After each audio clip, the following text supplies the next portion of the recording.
She was still alive when they found her barely. Her leg was twisted unnaturally inside a rusted steel trap, fur soaked with blood and snowmelt. She didn't cry out. She didn't move. She just stared at the men approaching with thick gloves and bolt cutters, her body frozen in shock. Pupils wide and unlinked, it was as if she'd already left her body behind, choosing to retreat somewhere deeper, quieter, far from pain. It had been at least 2 days. No food, no more struggle, just stillness. One of the rescuers whispered, "We almost sedated her just to put her out of her misery." But they did instead.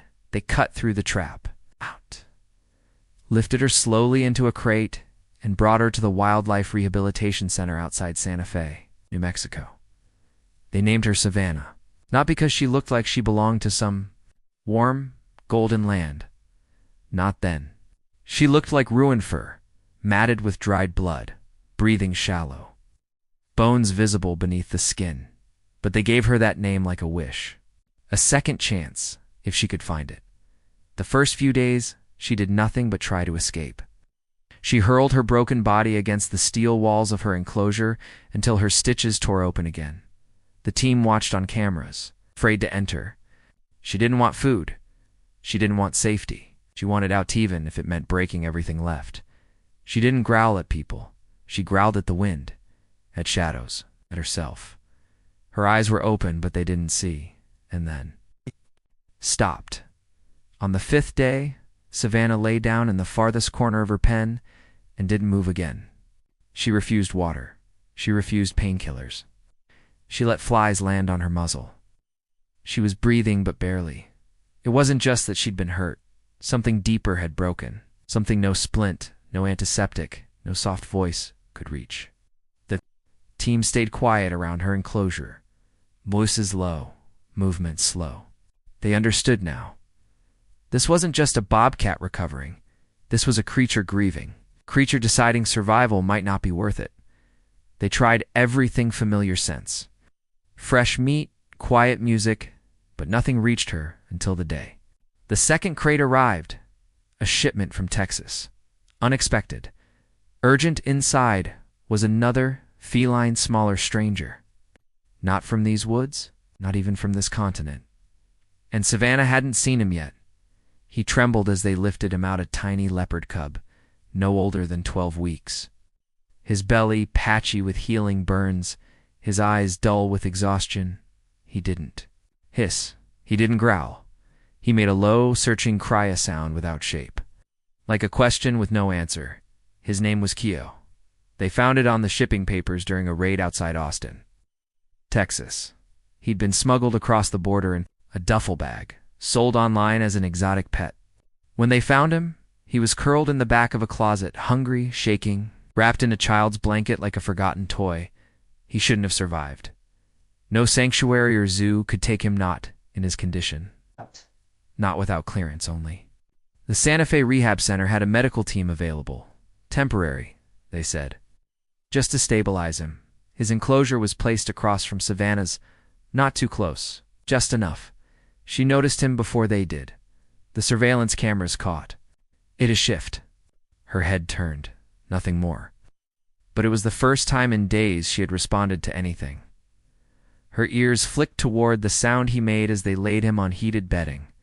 That night, cried again, soft broken sound. Savannah stood up. Not to attack, not to run. She rose slowly, shakily, and faced the direction of his pen. For 5 minutes, she didn't blink. The next morning, she ate. Not much, just a few strips of rabbit meat.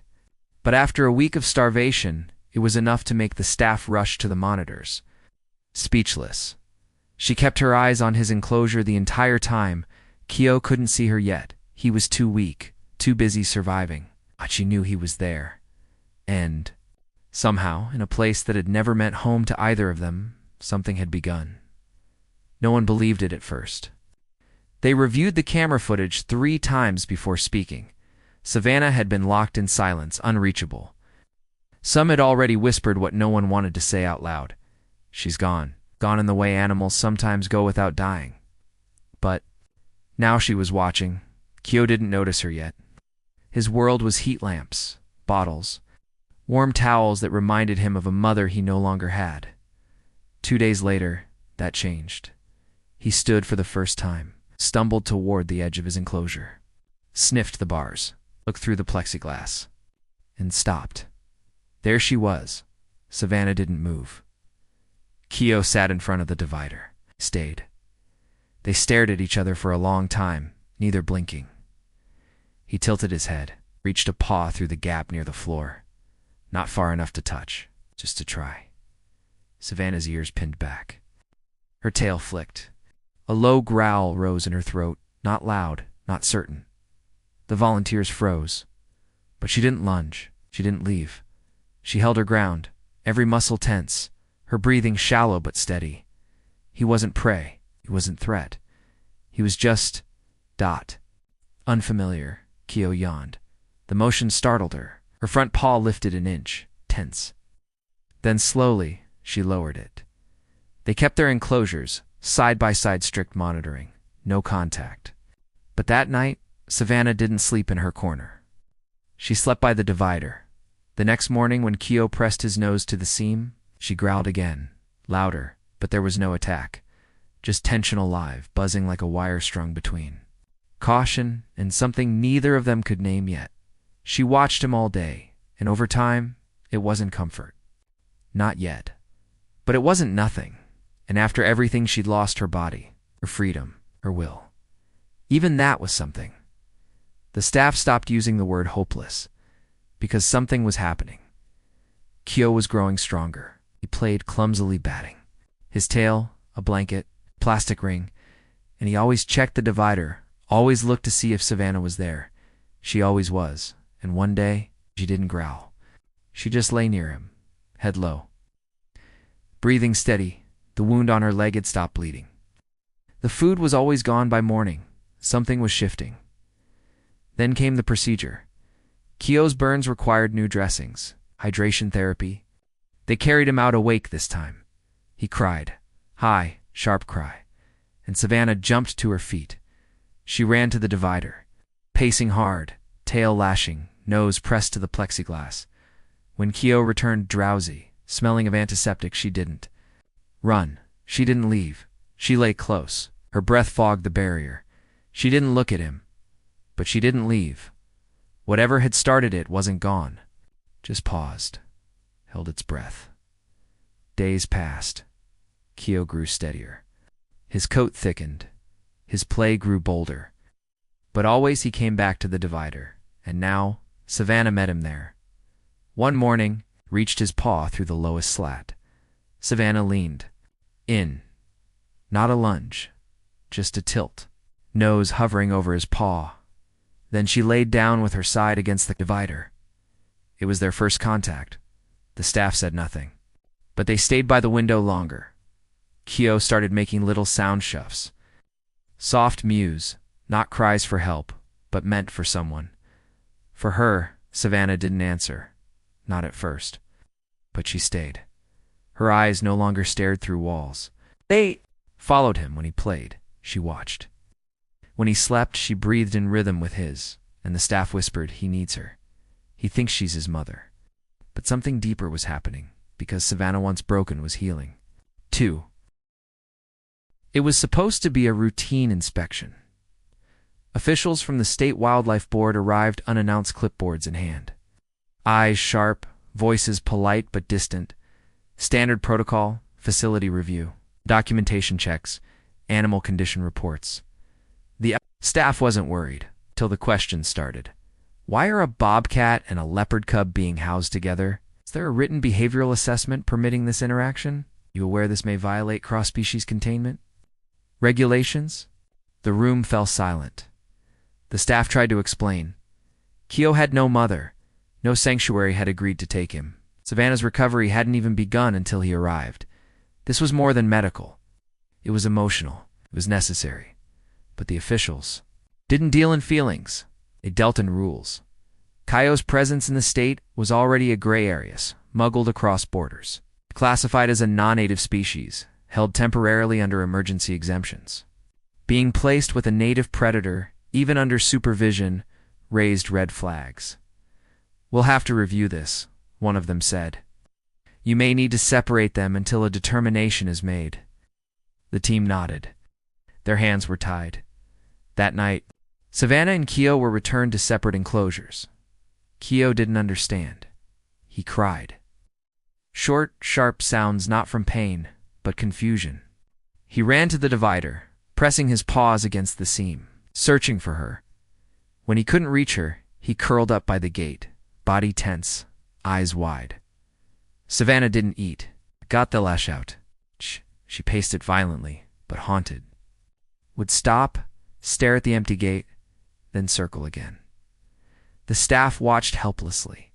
For weeks they had witnessed something real grow between these two animals, something unmistakable. And now, ripped apart by lines on paper, the light had begun to flicker. They filed an appeal. They reached out to every contact conservation. Groups, wildlife alliances, corporate partners. One of those calls reached a wildlife advocacy program. Partially funded by Patagonia, longtime supporter of Southwestern. Rehabilitation projects. The response was swift. Funding was secured too. Relocate Keo to a licensed big cat sanctuary in Colorado, an organization specializing in exotic species rescued from the black market. He would have space. He would have care. Would have safety. But he wouldn't have Savannah. The news fell heavy. Staff walked slower that day. Volunteers lingered longer at the windows. The night before the transfer, they gave them one last moment. No barriers. No observers. Just them. Keo ran to her. Savannah lowered her head immediately, and he pressed into her chest. Burying his face in her fur, she curled around him, her tongue running gently over his head, then down his back. They stayed. Like that for an hour, no noise, no movement. Just the quiet sound of one heartbeat against another. Morning came. The transport crate sat quietly on the concrete floor, lined with soft towels and warmed by portable pads. Keo didn't understand what it meant. He was curious, sniffed the dot. Corners circled slowly, but he wasn't afraid, not yet. He looked at the volunteers with his usual trusting eyes, waiting for Savannah to appear behind them. She wasn't there. Not yet. The team had debated letting them see each other one more time. Some argued it would make the separation harder, but others knew it wasn't about making it easier. It was about making it real. Savannah hadn't moved from the gate since dawn. She knew. She felt the shift in the air, the urgency in people's steps, the change in tone. She paced the fence line, not frantic, but focused. When they opened the gate and brought Keo to her one final time, she didn't run forward. She waited. He saw her and ran into her chest, chirping softly, brushing his side against her leg, then nuzzling deep into her fur. Savannah lowered herself to the ground slowly. Her chin rested across his back. Her eyes closed. No one spoke. 5 minutes. 10. 15. Then the vet stepped forward, spraying Keo's name like an apology. The cub looked up, blinked once, and turned back to Savannah as if asking permission. She didn't move. She didn't fight, but she held him tighter, just for a moment longer, and then she let go. Keo was lifted gently into the crate. He didn't cry. He just stared at her through the slats. Wide-eyed and still, Savannah stepped forward, pressing her. Nose against the edge, a pause, one breath. Then he was gone. The van pulled away in silent stires, crunching over frost-covered gravel. Savannah stood at the gate long after it vanished. She didn't pace. She didn't cry. She just watched.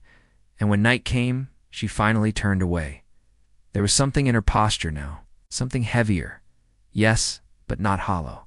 Not like before. She had not been abandoned. This time she had been chosen, needed, loved, and though her body still bore the scars of metal teeth and silence, her eyes no longer looked through the world. They looked into it soon. She would be ready. The wilderness of northern New Mexico would welcome her back. But she would not return the same. Every story here on Pawthos reminds us of the incredible power of compassion and how crucial it is to support animals in need. Savannah was never meant to be a mother. Kyo was never supposed to survive, but against every odd. In a place built for healing broken bodies, two broken hearts found each other instead. What they gave one another wasn't just comfort. It was rescue, real, soul-deep rescue. The kind no medicine, no fencing, no protocol can create. In Kyo's smallest cries, Savannah found the will to live. In her quiet strength, he found something he'd never known: safety. Their time together was brief, but it mattered, because healing doesn't always look like release. Sometimes it looks like a moment, a bond, a promise silently kept. Savannah is back in the wild now, released into a protected region where the land runs wide and the sky holds room for everything. She limps slightly, but she moves with purpose. Kyo lives in the hills of Colorado, in a sanctuary that protects animals like him, victims of cruelty, survivors of greed, and now, finally, just animals.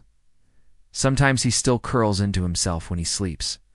Sometimes he still chirps into the silence, but he is safe, and he is loved. This animal's journey from rescue to rehabilitation shows just how important nonprofit rescue groups really are. Caring for rescued animals is more than love, it's responsibility. It's animal welfare and wildlife conservation. When you watch and share these stories, you're helping more rescued animals find the love, care, and homes they deserve. Subscribe to Pawthos, where rescue meets the wild and love always finds a way.